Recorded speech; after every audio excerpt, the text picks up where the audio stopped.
Hello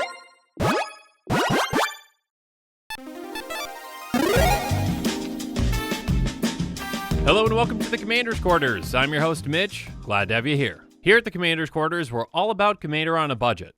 Today we have an episode of Commander's 2 Cents. On episodes like these, I give you my own personal take on topics about the format in general and current news. This show and episodes like this one are possible thanks to viewers like you. If you're looking for an easy way to help support this show, make sure that you like, share, and subscribe. Also, hit that bell notification icon so you don't miss any new episodes. And while you're at it, subscribe and review our podcast as well. You can also go check out our playmats and other merchandise at thecommandersquarters.com. Another easy way to support this show is with our TCG player affiliate links. So whether you're buying a deck or individual cards, you can use this general link right here or one in the description. And the final way that you can support this show is by supporting us directly by becoming a patron. There are many benefits to being a patron, and I truly couldn't do this without all of their support.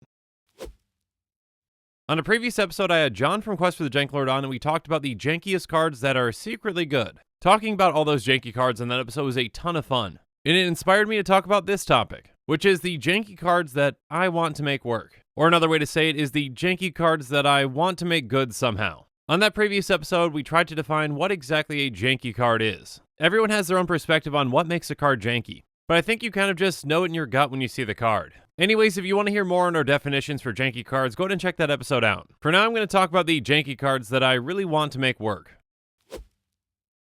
The first janky card I want to talk about is Day of the Dragons. This little gem came out back in Scourge, which was around when I started playing. Anyways, currently it's only 12 cents and sees play in just over 200 decks. It's an enchantment for 4 blue, blue, blue. It says when Day of the Dragons enters the battlefield, exile all creatures you control, then create that many 5/5 red dragon creature tokens with flying. When Day of the Dragons leaves the battlefield, sacrifice all dragons you control, then return the exiled card to the battlefield under your control. So essentially this temporarily exiles all of your creatures and replaces them with 5/5 dragons. It has a decently high mana cost, but the payoff can be pretty big. Now with this one you could just essentially turn a bunch of small creatures into bigger flying ones. But what I really want to do with it is to turn to a mass repeatable blink spell. Kind of like a repeatable eerie interlude. That way you keep getting all of your ETBs over and over again. It could be a really cool and unique finisher in the right build. The main problem is that it exiles your commander as well. So if your commander's on the field, it probably can't help you interact with this. For example, Brago would be great, but Brago gets exiled himself. Now one that does work with this is Aminatu the Fate Shifter because she's a planeswalker.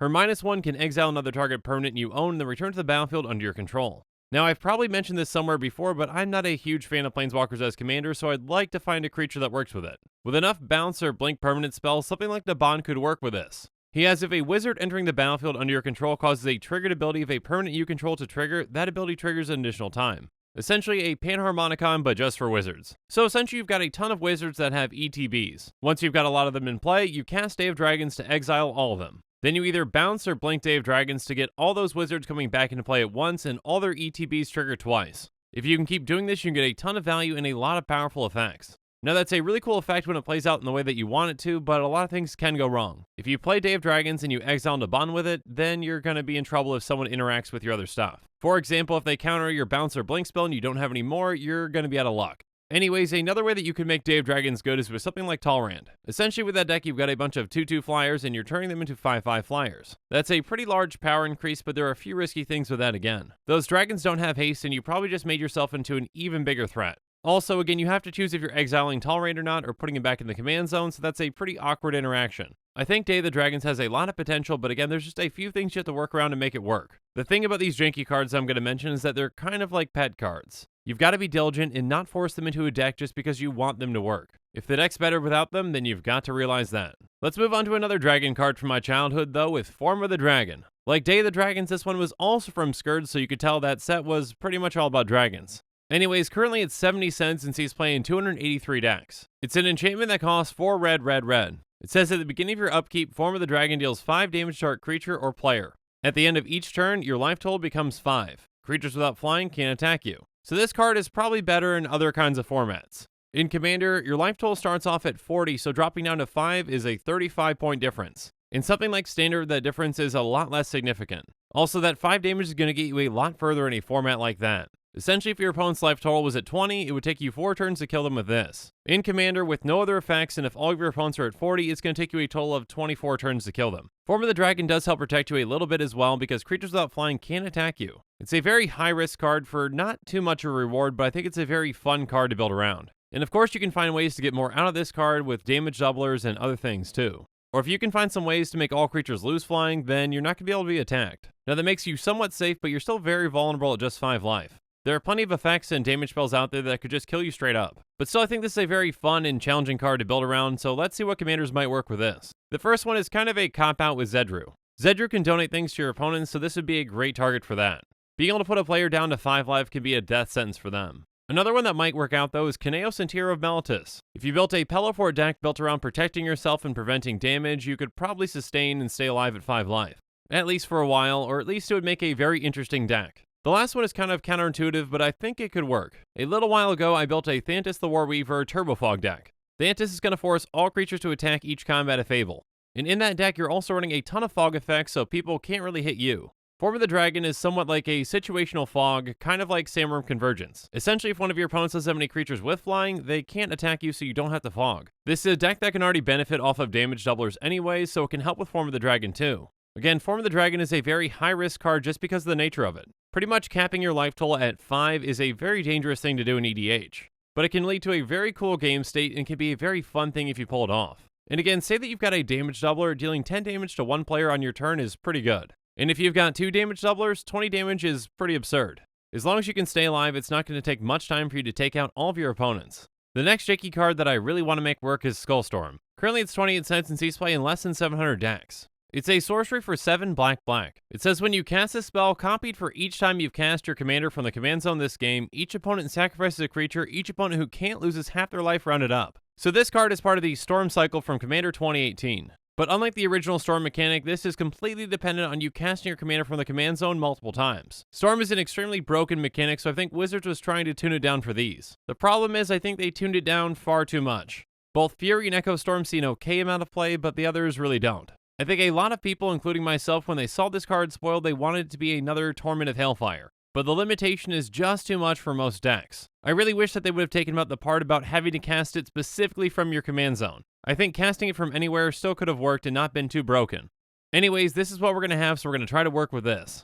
A Storm card that makes your opponents lose half their life total is a pretty cool effect if you can make it work. Keep in mind though that you have to have a good amount of Storm to make your opponents sacrifice all their creatures and then they lose life. So potentially the way to make this work is to make your opponents sacrifice their creatures first with something else and then use this. Regardless, you still need a commander that you can cast from your command zone multiple times. So one commander that I think could be very effective for this is Torgar Famine Incarnate. Torgar does cost 6 black, but it also has an additional cost to cast this spell. You may sacrifice any number of creatures. This spell costs 2 less to cast for each creature sacrificed this way. And then when Torgar Famine Incarnate enters the battlefield, up to one target player's life total becomes half their starting life total rounded down. So both of these parts really work well with Skullstorm. You can cast Torgar a lot of times from your command zone because you can reduce its cost. And you can even use that sacrifice to reduce commander tax as well. And then having their life total to start is already like a mini Skullstorm. It can just set you up really well for Skullstorm to be an actual finisher, which is exactly what many people thought it was and wanted it to be when they initially saw it. Skullstorm might also work in a partner commander deck like Virtus the Veiled and Gorm the Great.